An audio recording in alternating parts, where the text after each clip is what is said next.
Livro dos Atos dos Apóstolos, capítulo de número 4, título do capítulo: Pedro e João perante o Sinédrio. Verso 1. E, estando eles falando ao povo, sobrevieram os sacerdotes, e o capitão do templo, e os saduceus. Verso 2. Doendo-se muito de que ensinassem o povo, e anunciassem em Jesus a ressurreição dos mortos. Verso 3. E lançaram mão deles, e os encerraram na prisão até ao dia seguinte, pois era já tarde. Verso 4. Muitos, porém, dos que ouviram a palavra creram, e chegou o número desses homens a quase 5.000. Verso 5. E aconteceu, no dia seguinte, reunirem-se em Jerusalém os seus principais, os anciãos, os escribas. Verso 6. E Anás, o sumo sacerdote, e Caifás, e João, e Alexandre, e todos quantos havia da linhagem do sumo sacerdote. Verso 7. E, pondo-os no meio, perguntaram: com que poder ou em nome de quem fizestes isto? Verso 8. Então Pedro, cheio do Espírito Santo, lhes disse: principais do povo, e vós, anciãos de Israel. Verso 9. Visto que hoje somos interrogados acerca do benefício feito a um homem enfermo e do modo como foi curado. Verso 10. Seja conhecido de vós todos, e de todo o povo de Israel, que em nome de Jesus Cristo, o Nazareno, aquele a quem vós crucificastes e a quem Deus ressuscitou dos mortos, em nome desse é que estação diante de vós. Verso 11. Ele é a pedra que foi rejeitada por vós, os edificadores, a qual foi posta por cabeça de esquina. Verso 12. E em nenhum outro há salvação, porque também debaixo do céu nenhum outro nome há, dado entre os homens pelo qual devamos ser salvos.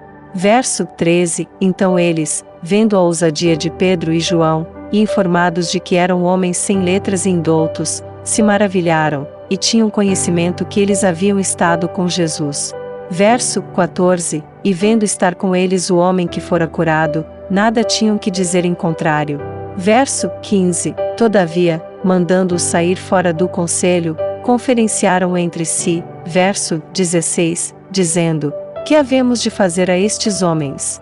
Porque a todos os que habitam em Jerusalém é manifesto que por eles foi feito um sinal notório, e não o podemos negar. Verso 17. Mas, para que não se divulgue mais entre o povo, ameacemo-los para que não falem mais nesse nome a homem algum. Verso 18. E, chamando-os, disseram-lhes que absolutamente não falassem, nem ensinassem, no nome de Jesus. Verso 19. Respondendo, porém, Pedro e João, lhes disseram: julgai vós se é justo, diante de Deus, ouvir-vos antes a vós do que a Deus.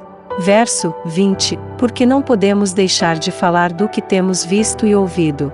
Verso 21. Mas eles ainda os ameaçaram mais, e, não achando motivo para os castigar, deixaram-nos ir por causa do povo, porque todos glorificavam a Deus pelo que acontecerá. Verso 22. Pois tinha mais de 40 anos o homem em quem se operara aquele milagre de saúde. Verso 23. E, soltos eles, foram para os seus, e contaram tudo o que lhes disseram os principais dos sacerdotes e os anciãos.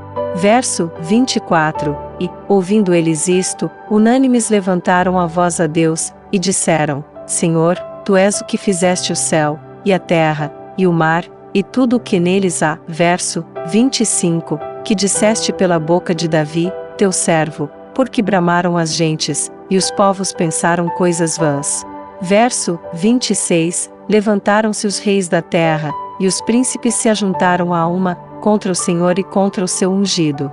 Verso 27. Porque verdadeiramente contra o teu santo Filho Jesus, que tu ungiste, se ajuntaram, não só Herodes, mas Pôncio Pilatos, com os gentios e os povos de Israel. Verso 28. Para fazerem tudo o que a tua mão e o teu conselho tinham anteriormente determinado que se havia de fazer. Verso 29. Agora, pois, ó Senhor, olha para as suas ameaças, e concede aos teus servos que falem com toda a ousadia a tua palavra. Verso 30. Enquanto estendes a tua mão para curar, e para que se façam sinais e prodígios pelo nome do teu santo Filho Jesus. Verso 31. E, tendo orado, moveu-se o lugar em que estavam reunidos, e todos foram cheios do Espírito Santo, e anunciavam com ousadia a palavra de Deus. Subtítulo: A comunidade de bens entre os primeiros cristãos. Ananias e Safira, verso 32, e eram o coração e a alma da multidão dos que criam, e ninguém dizia que coisa alguma do que possuía era sua própria, mas todas as coisas lhes eram comuns. Verso 33, e os apóstolos davam, com grande poder, testemunho da ressurreição do Senhor Jesus, e em todos eles havia abundante graça. Verso 34, não havia pois entre eles necessitado algum, porque todos os que possuíam herdades ou casas, vendendo-as, traziam o preço do que fora vendido, e o depositavam aos pés dos apóstolos. Verso 35, e repartia-se por cada um, segundo a necessidade que cada um tinha. Verso 36, então José, cognominado pelos apóstolos Barnabé, que, traduzido, é filho da consolação, levita, natural de Chipre, verso 37, possuindo uma herdade, vendeu-a, e trouxe o preço, e o depositou aos pés dos apóstolos.